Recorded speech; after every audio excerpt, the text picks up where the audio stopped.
Allegiance to our flag.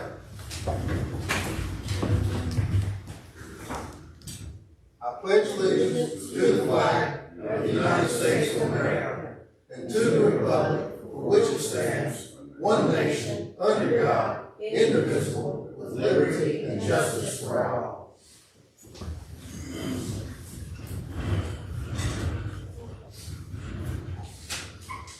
All right. First thing on the agenda after that is spade name. Thank you. You need to do an introduction, Megan? I don't know any more than you do. So I'm Karen Hirsch, I'm co-founder of Spade several months ago, Amanda Castile spoke with you. She's also the other co-founder. She sends her apologies. She is sick at home with the flu. So I'm here today to give you an update on our organization. You may remember that we started our organization in January 2024. And it was just the two of us. The organization has grown quite a bit. We ended the year with feeding 3,087 Logan County pets. That's pets that live anywhere in the cities in Logan County. We also spay or neuter almost 300 animals. So we wanted to give you some percentages in terms of Auburn residents. So at the bottom of your sheet, you'll see that 19% of the food we distributed went to Auburn residents and their pets. We also did the pet bed. I'm not sure if you remember that. That was in June. We had some pet beds. 13% of those went to Auburn residents. Spay and neuter procedures, 10%. Auburn residents, in fact, increased 49.6%. Following Russellville. I also wanted to point out that we have been active in Auburn. We put on 3 events in 2024. In 2025, we're looking forward to putting on several other events. We did hold a mobile pet food distribution in November, and we're hoping to hold one in April. I haven't talked to you about that yet. That was very successful. We don't have a building, so what we do right now is we store our food in a storage unit. We try to hold it in Russellville, but we also put it on a trailer and we'll take it to Lewisburg and Auburn. The food is available to all Logan County residents, so people from Auburn will get it in Russellville, in Lewisburg, or in Auburn. And then the other thing that we wanted to point out to you is that we are holding what is now going to be our Love for Cause annual pet food distribution, donation drive, community donation drive across Logan County. Last year we did that first, it was our first drive because we started in January, we did that in February. We had 11 sites and we collected 1,100 pounds of food. This year, as of last night, we have 30 sites. So we're very excited because last year that amount of food let us feed pets at 2 distributions. So with 30, we're hopeful that will help us feed much more food here. All of our pet food is donated or is paid for through monetary donations. And we do have 4 locations here in Auburn: Bohannon's Mercantile, Lewisburg Baking Company, New Moon Grooming, and Roxanne's. So we want to thank you for that. And that's just an update of what we've been doing. And we're open to suggestions and other things that we could do to help Auburn residents. Any questions? Yes, I have some. Okay. Would you talk about your funding sources? How are you funded? I understand donations, but Yeah. who and how does that happen? Okay, so it's 100% donations. Last year, I'm also, besides the co-founder, I'm also the treasurer. So last year, we had about 40% of our money that came in was through grants. So I am diligently writing grants every evening. And I do have a job. I'm not retired, so I do have a job. I've been working with this and doing that. And then other funding, the next highest funding came through the different organizations like the bank and things like that. And then we have individual donations as well. We do have some small fundraisers, but at this point we're not large enough with volunteer base to be able, we really need to hold a really big fundraiser. And then last year, like I said, with the pet food, donations from places like Kroger's and things like that. So have you approached Champion Pet Foods? We have approached them multiple times, but unfortunately, I'm not getting feedback now. Any other questions? When you say longer, I'm just curious, but a lot of times I use it, when I say longer, I include the whole community, right? You know, not just the incorporated city limits. I include everybody in 42206. Is that what you're including? Based on their addresses, when someone comes to get pet food or even when they do the spay or neuter, they must show their address, they have to show their driver's license, or if they've recently moved, a piece of mail with that address, because we only provide these services to Logan County, and we have had people from other counties come that we've had to turn away. So other than helping provide logistics maybe, or what we've done in the past, can we do anything better than what we're doing now? I mean, short of money, but. Short of money, money is always helpful. Volunteers, you know, if you have anyone on your staff that would be interested in volunteering, because it is a very physical process with the pet food. The spay and neuter is very much an administrative, you know, we work with local veterinarians, and it's just sort of a telephone sort of situation, but the pet food is very physical. Because we don't have a location, we continue to look for one, and we have very little money to pay for one. So we take the food from the trailer into the storage unit, and then we have to take the storage, you know, count it and all that kind of stuff. And on distribution day, people line up about 2 hours ahead of time, even though we ask them not to, whatever. But you know, these people need this food. I mean, we've heard some very, very touching stories. You know, people that they didn't have the money to feed their animal, and they were going to have to, you know, not feed themselves. That's their preference, not to feed themselves, to feed their animals. So we get a lot of senior citizens taking advantage of this. And so on distribution day, we actually need about 10 volunteers to help take the food out of the trailer, put it in their car, and we fill out paperwork and all that kind of stuff. Because for grants, you need all that kind of real data rather than just making up or something. You know?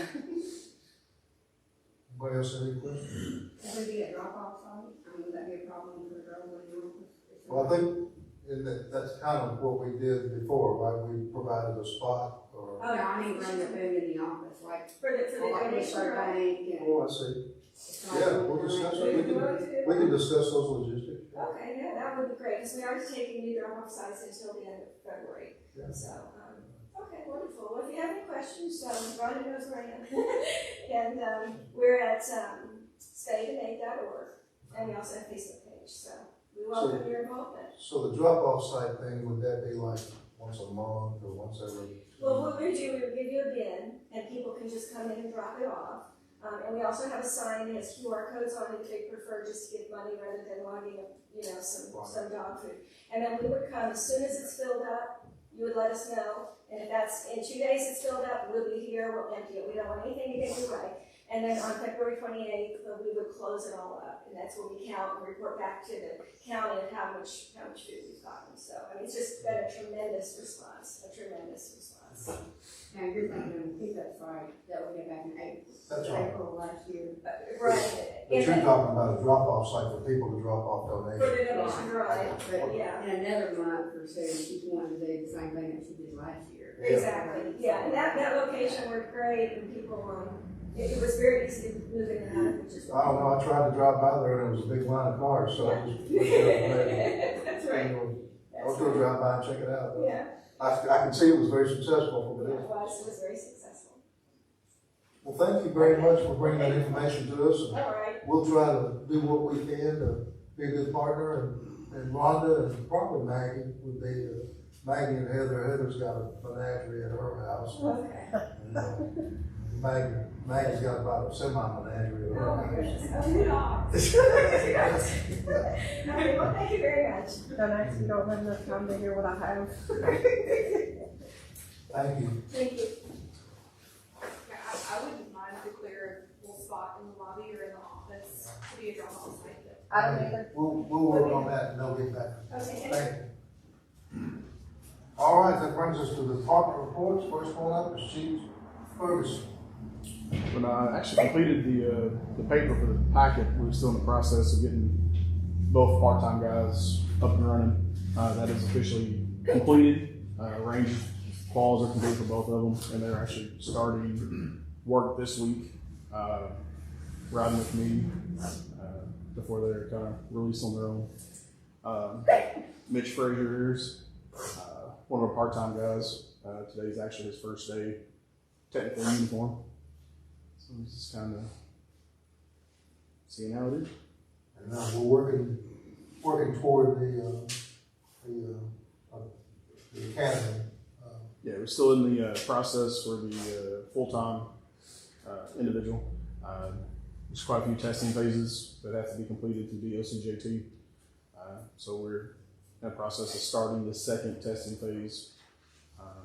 Then once that's completed, we'll have an actual academy date for him and a start date. Still probably about a month out for that though, give or take. Mitch, you want to introduce yourself and tell the council about family and different things? I know you got a couple of children, I think, too, right? Yes, sir. Name's Mitch Frazier from Todd County. I've got 2 kids, 14 and 9. I'm married. I've been married for 15 years. Lived in Todd County pretty much my whole life. All my family, everybody's from there. Full-time jobs at Lowe's, right? Not irrigation. I'm sorry. Okay. Yep. And I tell you what, we're glad to have you, and I appreciate you being here. Mitch got a great reputation coming here. We appreciate that. Yes, sir. Thank y'all for having me. This is the council, one that votes to pay everybody's salaries. I presented to them, but they have to vote to give it to us. But we're glad to have you here. Thank you. Thank you. Got anything else, Chief, you want to bring up? I think that's it. You got us a couple of vests this last month. Oh yeah, the Attorney General is doing a new grant for body armor, and I was able to actually get Mitch and Scott Thomas, our other part-time guy, grants. All right, the grants were accepted for brand new body armor, which is going to save the city about $5,000 of this. It was a pretty significant thing. It was nice. Appreciate you working on that. Thank you. Anything else from the chief, from the council? All right, brings us to code enforcement. I think you guys have the update in here, and the meeting is tomorrow morning. What time, Megan? 8:30. Tomorrow morning at 8:30 here. They're going to discuss a couple of these properties, different things in the morning, and Ms. Teal's giving some direction on how we need to move forward. And I'm sure we'll be talking to her some more. But she's giving us some direction on how we need to move. Is there any questions from the council on code enforcement? Fire department, it's looking good. They're starting to get got the workout room done. They're starting to move their equipment in and call through it. We'll get that all called through and get rid of the excess equipment. Just to remind everyone, several years ago, we bought this equipment from a gym that was going out of business. We bought what they had left. A lot of it was really good equipment, and then some of it was a little older and wasn't so good. So we're culling through that. We knew that when we bought it, but it was such a good buy. We gave just about what 3 pieces of that equipment would cost for the whole thing. So anyway, it's been a good deal. They're getting that set up. I think the guys down there, I don't remember if it's Jay or Jim, told me, but can't remember. But I think they're looking for grants to get a couple more treadmills in there too. So that'll be utilized by the city employees, immediate families, firefighters, immediate families. I'm afraid we can't use it, elected officials.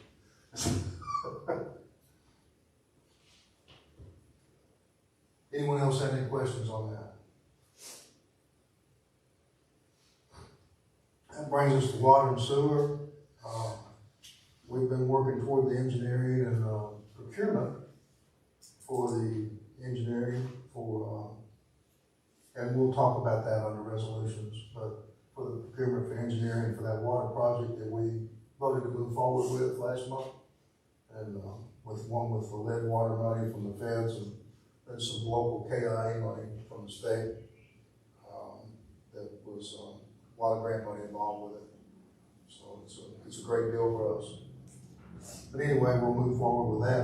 But other than that, I don't have a whole lot of news on the water and sewer, other than we're still hooking up some of these houses that have been built as infill around town. We're getting sewer lines and water lines for those houses. We're doing a lot of that ourselves, and then some of it we take to hire out from Abaco to get them to do road boards and things like that for us. One right across from, or down and across from you, I guess.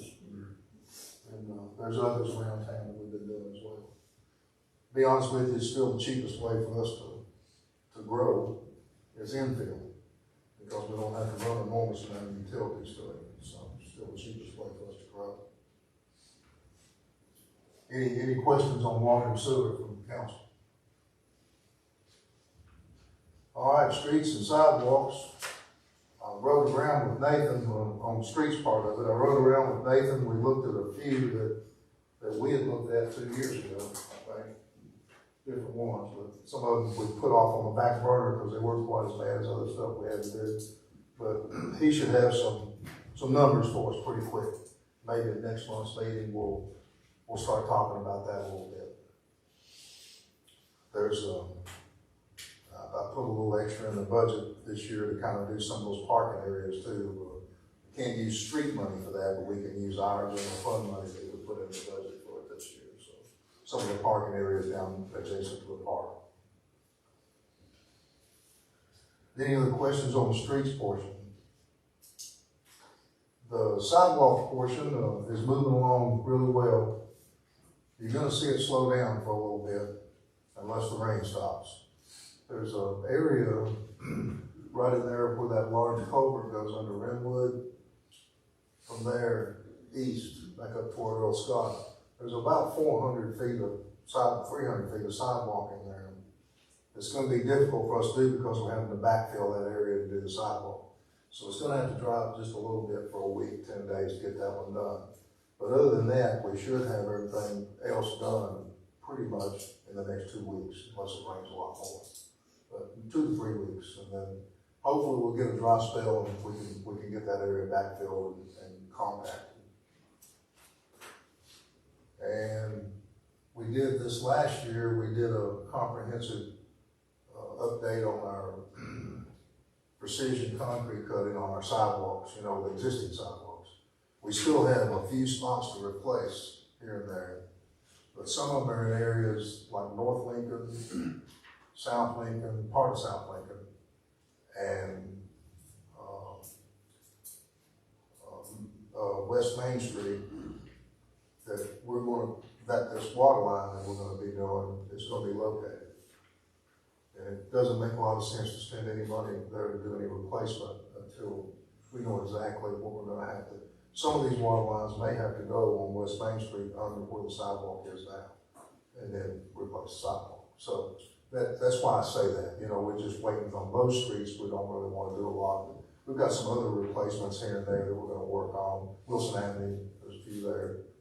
Different places we'll work on this summer up there. There's some money involved in the budget for some of that. So. Back to the streets, where we have our speed sign. Speed bumps? Speed signs. Oh, well, James and them been busy other stuff. And be honest with you, BJ and I talked about that. What was it, last Thursday or so, something like that? We talked about it.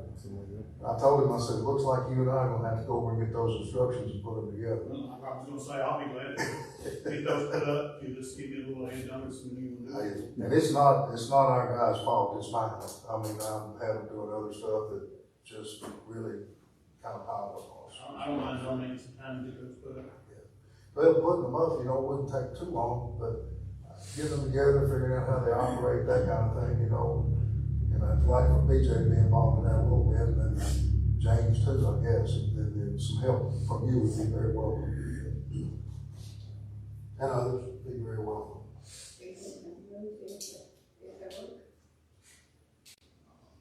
I don't think it's gonna be that difficult to. The guy told me when we bought them, yeah, they require a little assembly, but he said it's not quite plug and play, but it's not bad. Now, what does that mean, right? I don't know, but we'll see. I'm gonna tell you, Yeah, similar to that, yeah.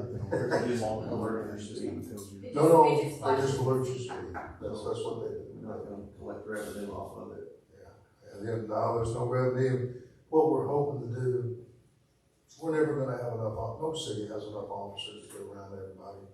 And you put so many speed bumps up, but if you, I mean, some people, if they see how fast they're going, they look down, at least they're conscious of it. You know what I mean? At least they understand. just get a friend around. I'm doing 45 and a 25. You know, I mean, at least they understand that and they say, well, let me slow down a little bit. On the speeding thing, my wife and I changed roles. I've been picking the kids up from school, and I walk to get them.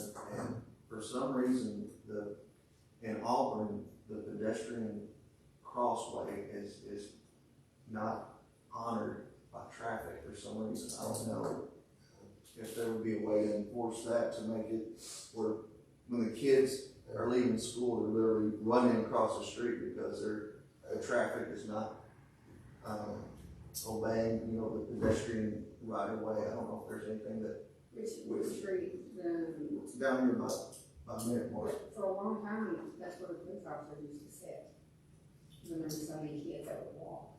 And then all of a sudden they stopped, then they're doing it in front of the school. To me, I think honestly it'd be better to do it on that street because it's so much bigger. But I don't think it's usually just the high school kids.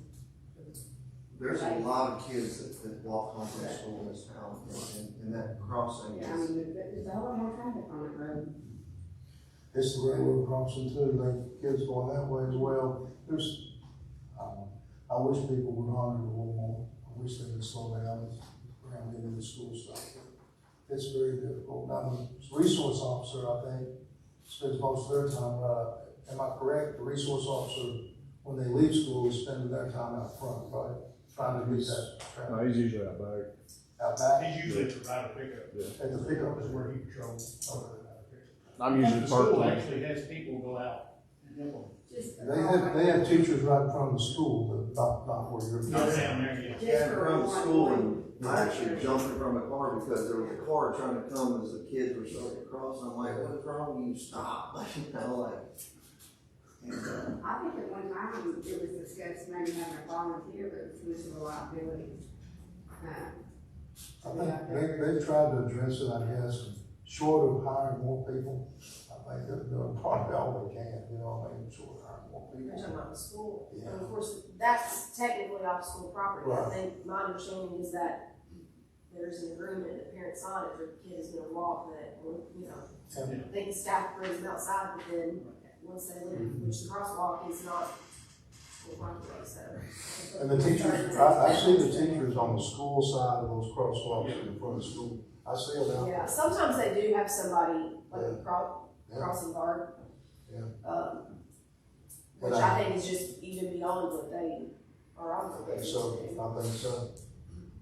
Yeah, they used to make them wait in the queue for a certain time, and they take a big group across the railroad track. And then at some point, they take a big group, one hour, at a certain time at the other end of school and go across, there's like one group here, one group here. yeah, they let them cross, but then when they get to Main Street, that's what I'm concerned about, is because Yeah. it's The other not the crosswalk by school. no, by Midmark, when you're leaving Midmark, going to church, that's when people are not there honoring our pedestrian crossing. Yeah, I can try to sit there. I just can't promise you because I'm already sitting at the other end, so it's kind of Maybe we can hit and miss. redo that crosswalk and make it some ideas or something.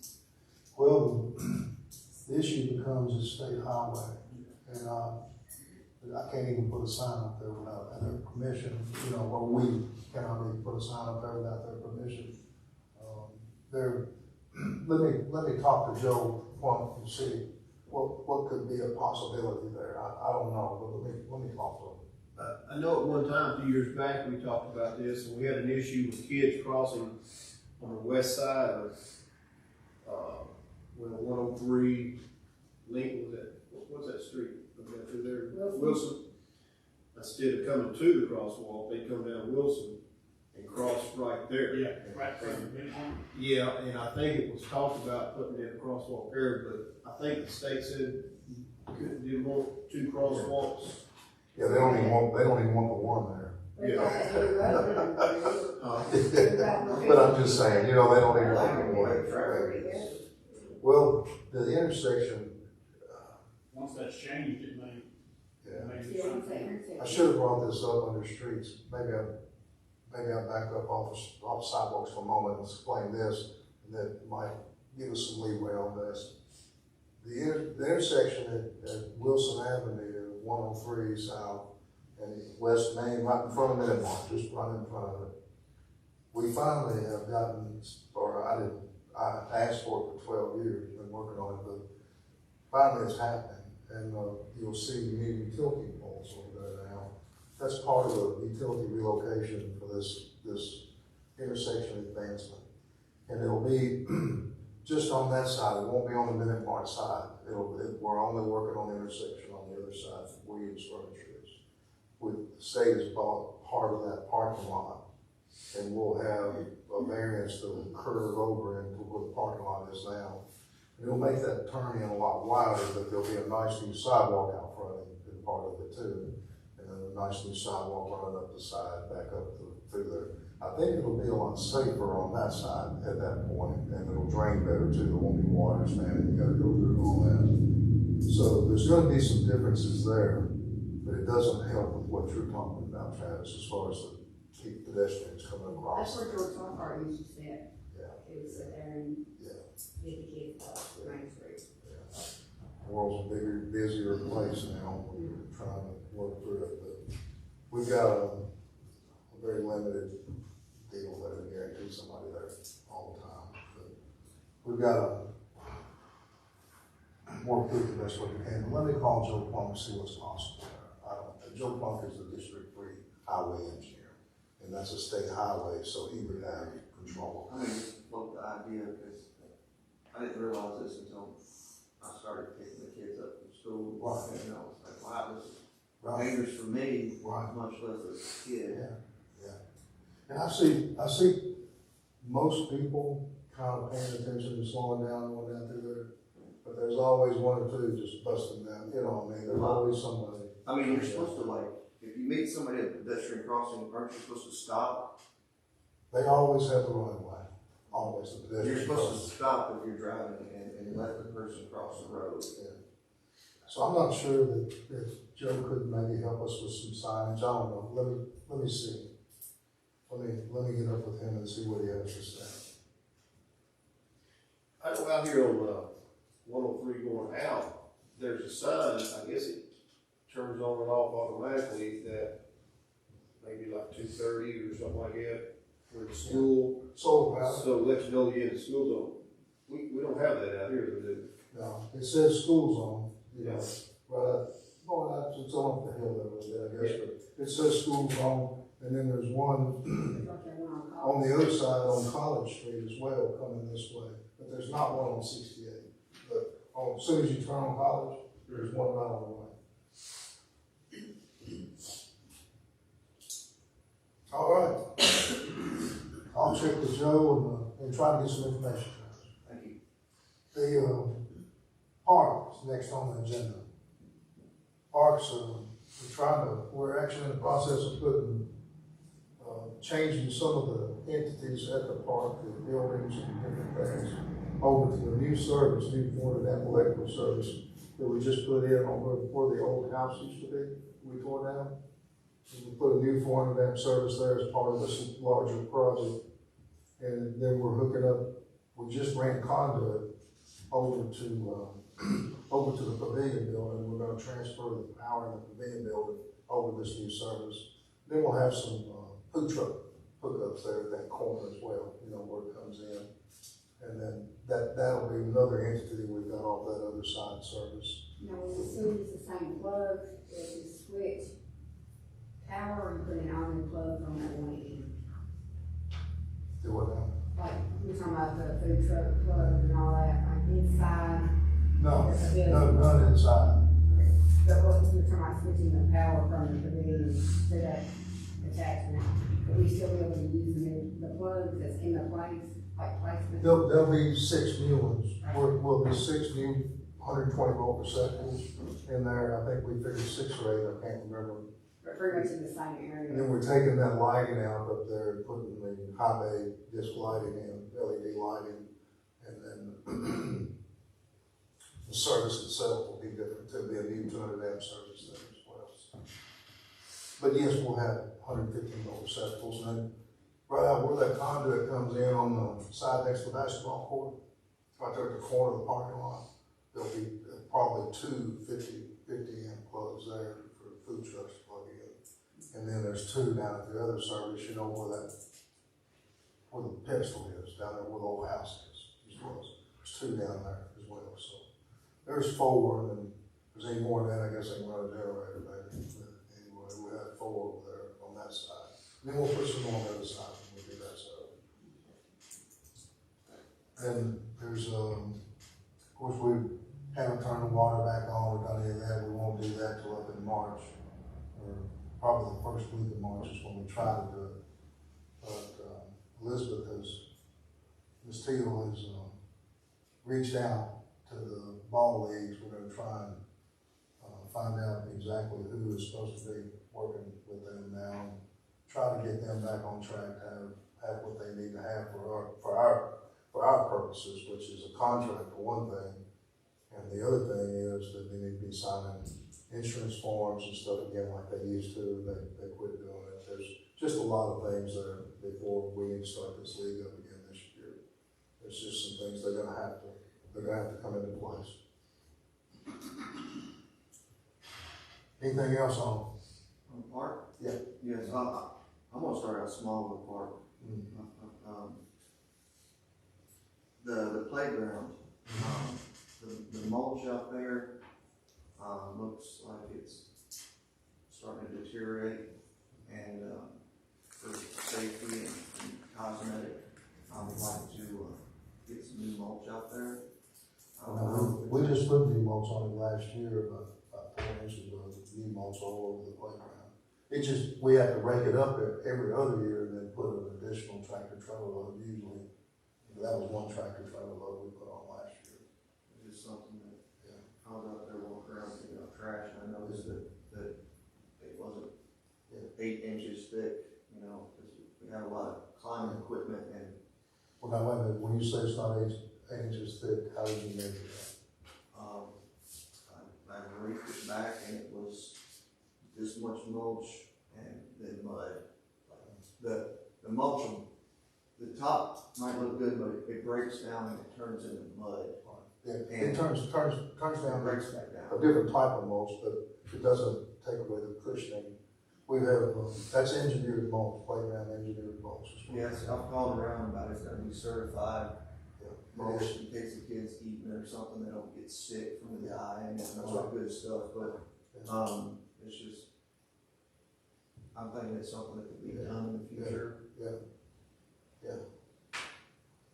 We try to do that every 2 years is refreshing. And we rake it on the opposing year, we rake it out.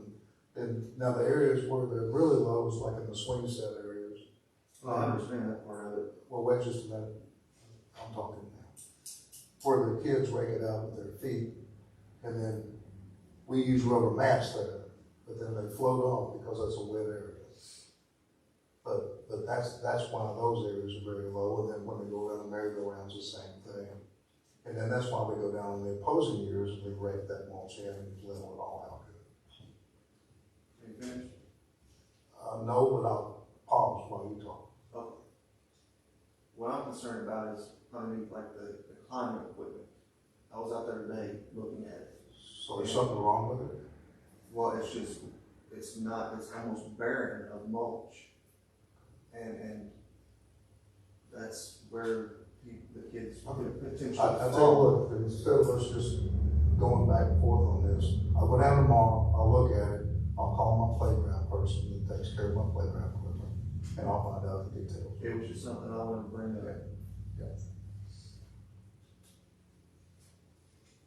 All right, anything else on the phone? Have you heard any more about the concrete for the swings? You know, John Nash hadn't got back with me, he did that, but he ain't got back with me. Maybe that with James, and I just don't know the problem, let me check. He may have got with James, I just don't know.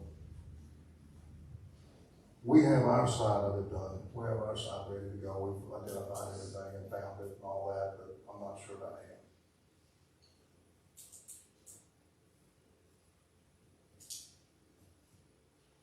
All right. There's, anything else on the park? All right, that brings us to tourism.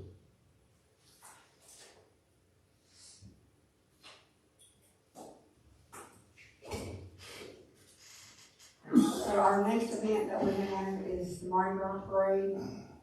It's a brand new event that we have, and we have a title sponsor that I want to announce, and that is Boykin Consumer.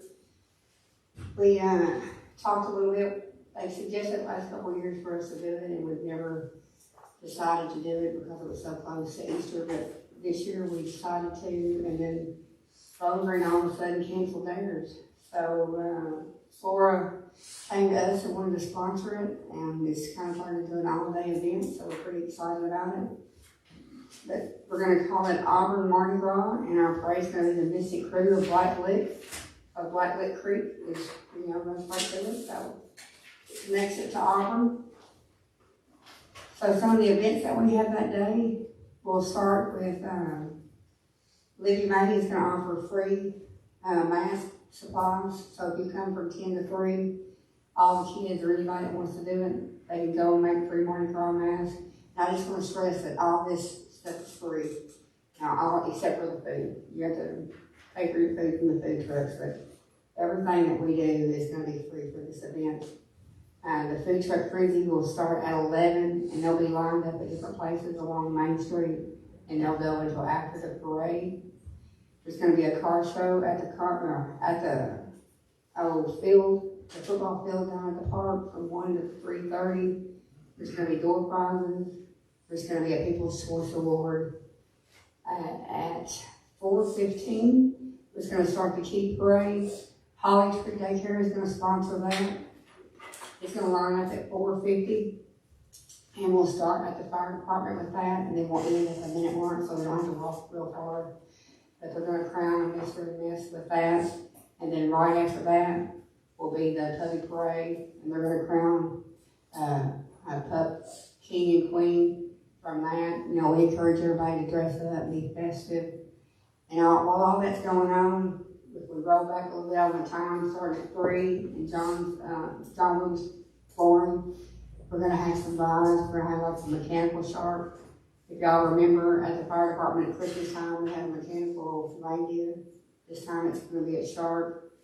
There's going to be a ship that you can ride. And then we're going to have face painting, and Amanda Simon is going to do her 360 photo booth on the square. So there's going to be a lot of stuff to do, and it's all going to be free. But the main parade is going to start at 6.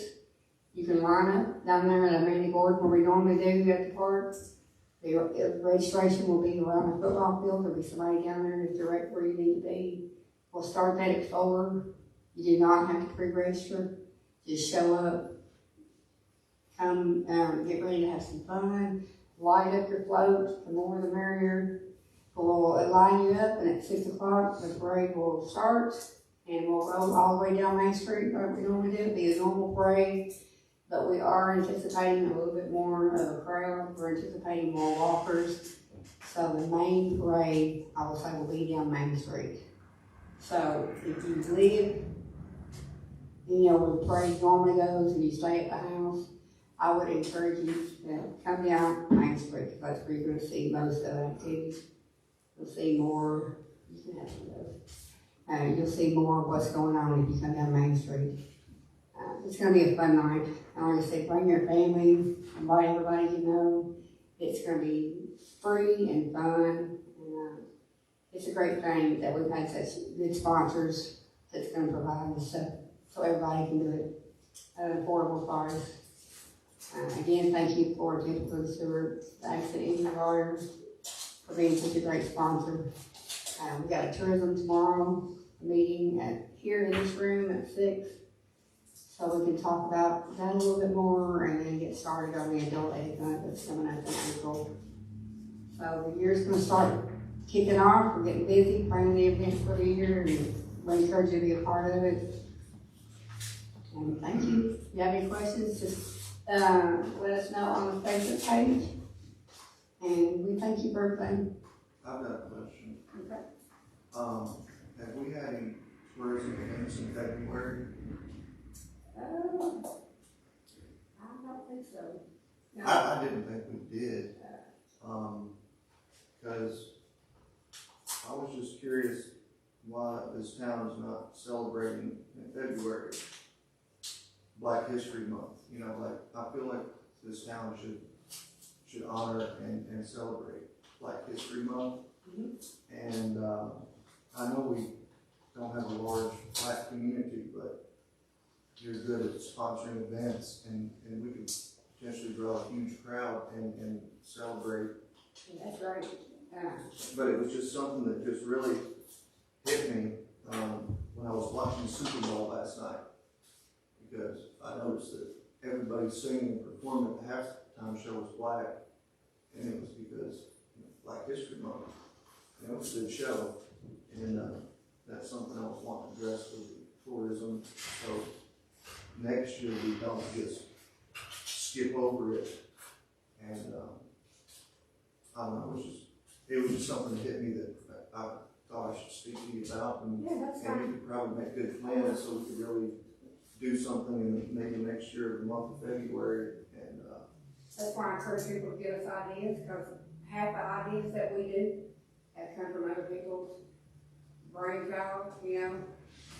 But I encourage other people to do it too, because that's my January, February is my rest time.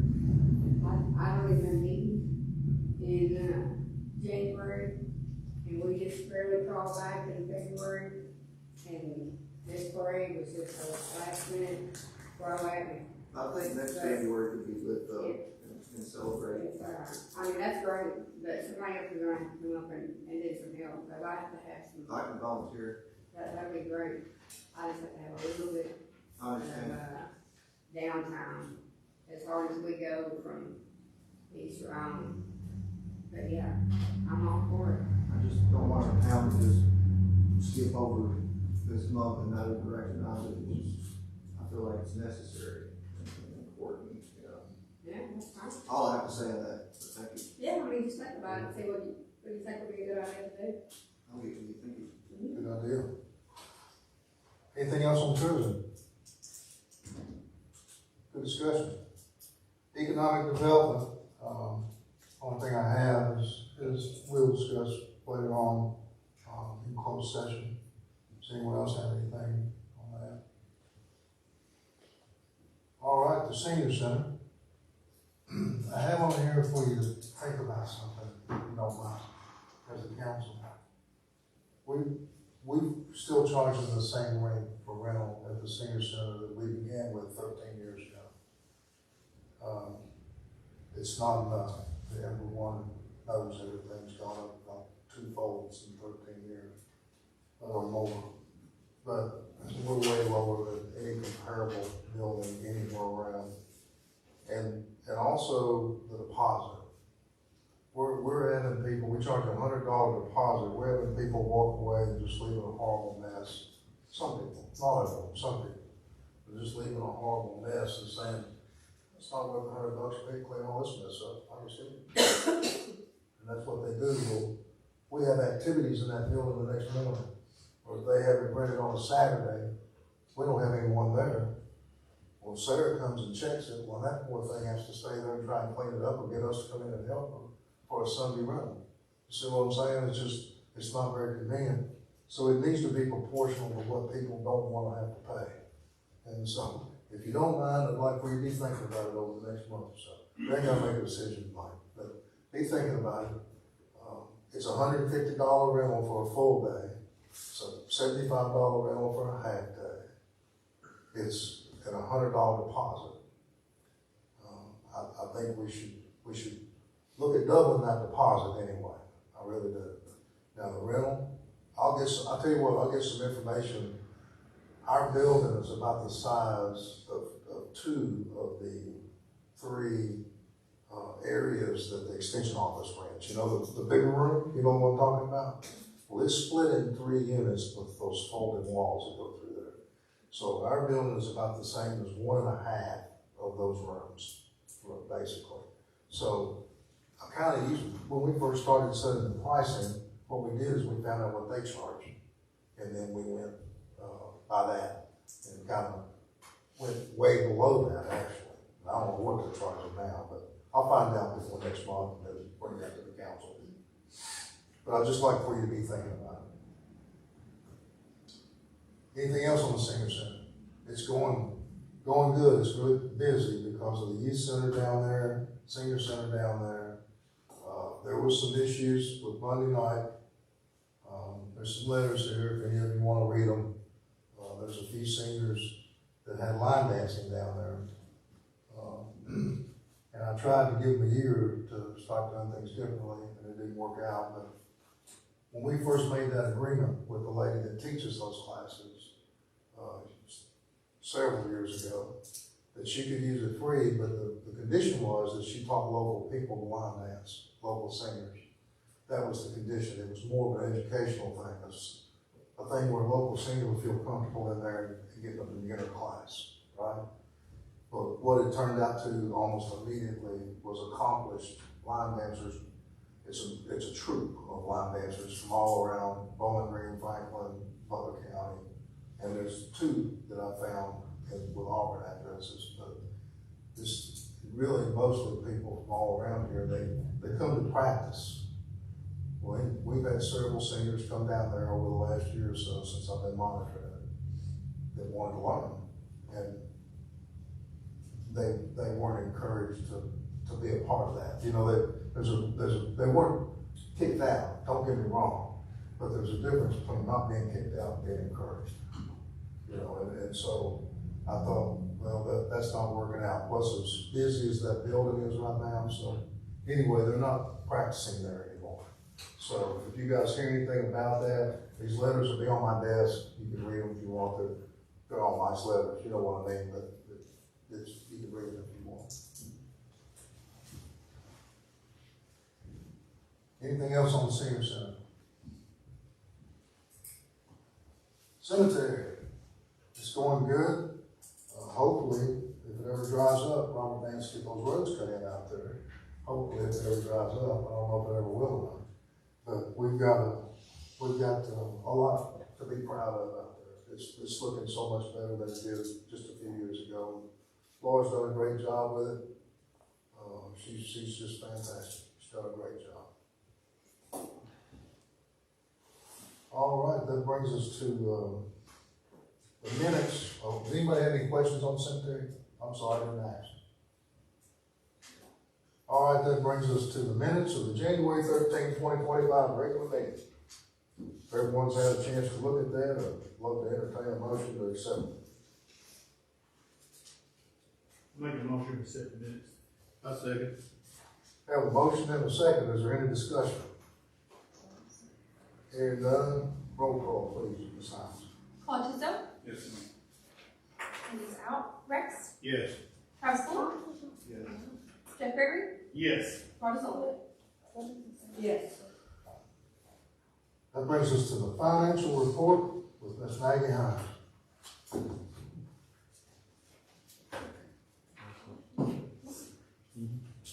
Alrighty, our financial report for January. I will remind, just as it's easy to get your brain in calendar year mode. January is a little over halfway through our fiscal year. So all of our target percentages should be a little over 50%, so we're pretty on track. I know that January already being at 50% of the budget is still a little weird, but we are on a fiscal year. I know we have a new council member, so that is, something to get used to, for sure. The year being on the summer instead of winter. So, for January, I'll start on revenues for our month to date on our general fund was $302,782.15. Year to date, $1,085,383.53. which makes 53.34% of our budget. Citywide month-to-date revenues, $307,981.55. Year-to-date, $1,215,227.50, making 55.14% of our budget. Water sewer month-to-date, $124,077.47. Year-to-date, $991,061.25, making 65.84% of our budget. Moving down to expenses, month-to-date for our general fund, $137,244.91. Year-to-date, $1,048,946.04, leaving our budget remaining for the year $1,507,972.51. Citywide, month-to-date, $138,339.80. Year-to-date, $1,064,924.36, leaving our budget remaining $1,668,844.19. For water sewer month-to-date expenses, I'll keep on going. I was trying to pull, it was frozen, everything was frozen, it was changing on there, but not on here. Take your time. You're into what the Comedy Central. I'll keep on rolling.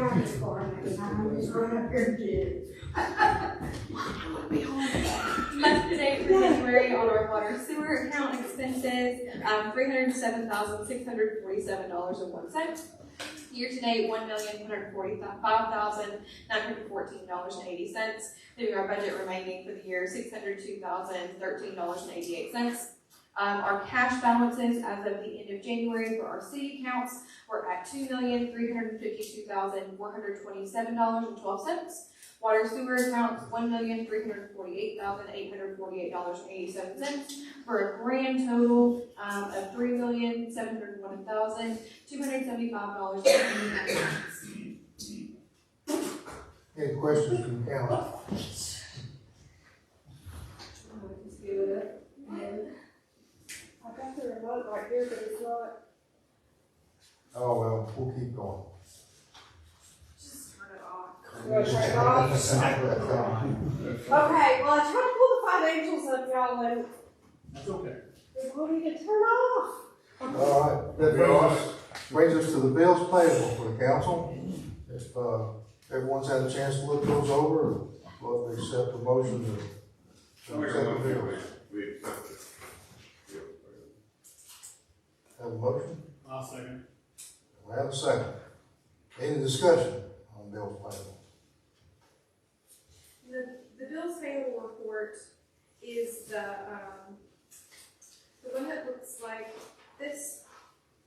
It's kind of got the gray and white, it's got different headings and stuff on it. This one, that report shows every payment, not every check, it's not necessarily checks, but it's divided between our budget line items. So that's the payments for the month. So that's that one. All right. No more discussion? Roll call, please. Claude Tizzo, Yes. Rex Evans, Yes. Travis Fuller, Yes. Jeff Gregory, Yes. Rhonda Sullivan. Yes. All right, that brings us to ordinances which are not on the agenda. And then we go to resolutions, which we did a resolution to accept, again, what I talked about earlier on water and sewer. The water project we were talking about, we had two people apply or give requests for qualifications, answer that. One was McGee Engineering and the name of the other one was? New River. New River. They were out of West Virginia, and we wanted, it's not, they're obviously a pretty good company, but they did not have any local experience in that, so we decided the group that was looking it over decided that was probably the best candidate. Now, if y'all are comfortable with that, I'd like to have a resolution to accept them as the engineer for that water project, and the project I'm talking about is the one we discussed last month. About $1,450,000 project that's coming up, probably in this next fiscal year. Need a motion for that? Yes, sir. I'll make a motion to accept the McGee engineering. Second. We have a motion and a second. Is there any discussion? All right, roll call please, Ms. Hunt. Colin Tisdale, Yes, ma'am. Greg Simmons, Yes. Travis Fuller, Yes. Jeff Gregory, Yes. Rhonda Sullivan. Yes. All right, municipal orders, we don't have any that I'm aware of. And that brings us to new business. Does any of the council has new business that they need to bring up? I don't It's have not any on business, but I did have a comment I forgot to say earlier. I went down to Peterson today. It looks amazing down there where they cleaned all that out. Looks pretty nice, doesn't it? Y'all have not been by, drive down Peterson Avenue. Looks like somebody parted the waters down there, doesn't it? I'm like, wow, they've done, started 3 houses. There's a couple more to go on that, one or two more on that side of the road. And there's a couple on Main Street side. But there's still a little work to do out there, but it's much better. Yeah. You wouldn't even recognize it. Does look better. I was down there the other day too. It looks nice. This infill really helps when people take those vacant lots and infill them like that. It helps our tax base too, but it just helps the appearance of everything. Thank you for bringing that up. I noticed it last week too. It's really nice. Any new business in the council? That brings us to public comments. Yes, sir. I don't know who or what, If you don't mind, state your name and my name's Paul Severance, I live on Runwood Drive. so everybody gets used to it. Yeah. Has to do with, the flood mitigations in that area. Because I've noticed when it rains good, it comes down from IRL Scott Road. Yeah. And then it hits, like there's a mound that splits the water around that mound, comes down to the second house's back property, Donald's property next to mine, and then into mine. And before I put in my shop garage building, it would come through mine and then go to Chrissy Rust's property. So I thought, okay, this is ridiculous. So I put in, after I put in the garage out there, I laid out some gravel to kind of make a divert. Now, is that controlled by the way the water flows? Is that controlled by the city or just by whatever? See, the city has ditches out front or water, issues, water diversions next to us. Yeah, water diversion. But out in the back of the lots like that, we don't have any easements, we don't have any ability or, that was pretty much the property owners taking care of that at the time. Right. Now, that field across the street, it puts a lot of water over there. I know it does. Yeah, because like what it does, there is an easement that was put in Yeah. when I guess they first started the subdivision where I live off the one street behind us. Right. It comes down, if you're looking out the back of our property, it comes down here and then cuts. Well, the one coming off underneath Scott Road, where I'm talking about, where Rainwood comes up, Scott Road is here, and then the drainage comes there, it comes down, and then it gets diverted around that. And, So is that mound and I don't know, whose yard is that in? it's the second house down. I don't know the name of the people, so I don't know if they put it in or if it was there. Because it's like as if you were to stand on Scott Road and Renwood was here, it's like it comes down and then hits the mountain and goes around, then it goes down through, all of our back property.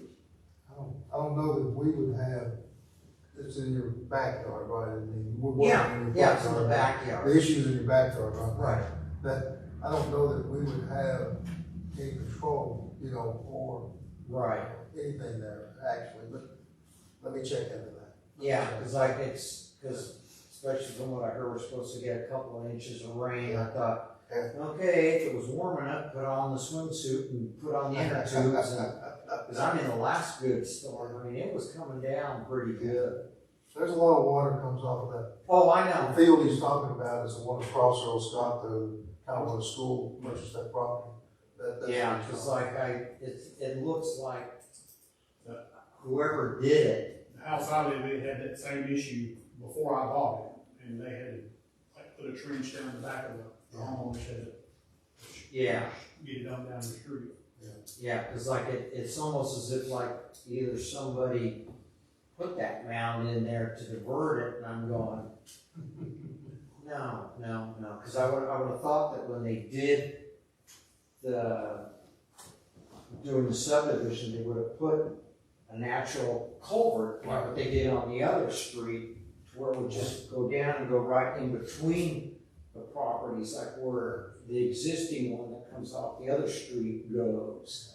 You know, join them in and then go straight down that way.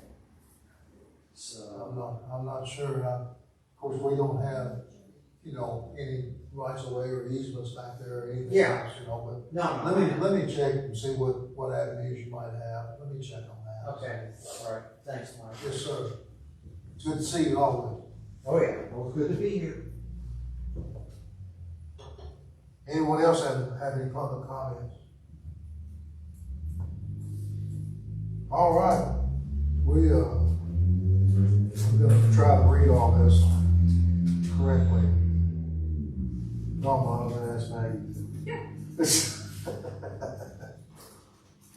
Here in a moment, we are going to step into a closed session, with the reasoning of KRS 61.810, exceptions to open meetings 1B, for deliberations on the future acquisition or sale of real property by a public agency, only when the publicity would be likely to affect the value of a specific piece of property to be acquired for public use or sold by a public agency.